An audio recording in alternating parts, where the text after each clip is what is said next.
ഈ ഒരു ന്യൂസ് നിങ്ങളെല്ലാവരും കണ്ടു കാണുമല്ലോ. ഈ കുട്ടി സഫർ ചെയ്തിരുന്ന ഒരു രോഗാവസ്ഥയാണ് അനോറെക്സിയ നെർവോസ എന്ന് പറയുന്നത്. ഇതിനെക്കുറിച്ച് നമുക്കൊന്നറിയാം. സ്കൂളിലും കോളേജിലും പോകുന്ന കുട്ടികളിൽ കണ്ടുവരുന്ന ഒരു ഈറ്റിംഗ് ഡിസോർഡറാണ് അനോറെക്സിയ നെർവോസ എന്നുള്ളത്. ഇത് പുരുഷന്മാരെക്കാൾ കൂടുതൽ കാണുന്നത് സ്ത്രീകളിലാണ്. ഇതൊരു ക്രോണിക് കണ്ടീഷനാണ്.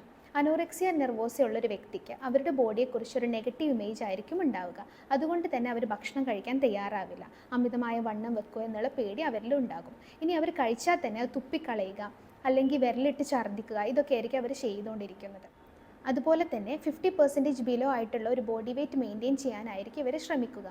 ഇത് രോഗാവസ്ഥയാണെന്ന് അവർ തിരിച്ചറിയുന്നില്ല. അതുകൊണ്ട് തന്നെ അവർ പലപ്പോഴും ഇതിന് ഡോക്ടറെ കാണിക്കാറില്ല. പിന്നീട് ഫുഡ് ഇൻടേക്ക് കുറയുകയും ബോഡി ഡീഹൈഡ്രേറ്റ് ആവുകയും ചെയ്യുമ്പോഴാണ് ഇതൊരു എമർജൻസി സിറ്റുവേഷനായി മാറുക. ഫസ്റ്റ് ഒരു ഫിസിഷ്യൻ കൺസൾട്ടേഷനായി കാണുകയും പിന്നീടാണ് ഇതൊരു സൈക്കോളജിക്കൽ പ്രോബ്ലം ആണെന്ന് തിരിച്ചറിയുന്നത്. ഇതിൻ്റെ ട്രീറ്റ്മെൻറ്റ് മെത്തേഡ് എന്ന് പറയുന്നത് ഫാർമക്കോതെറാപ്പി കമ്പൈൻഡ് വിത്ത് സൈക്കോതെറാപ്പിയാണ് ഒരു ഗുഡ് ട്രീറ്റ്മെൻറ്റ് മെത്തേഡായിട്ട് കാണുന്നത്.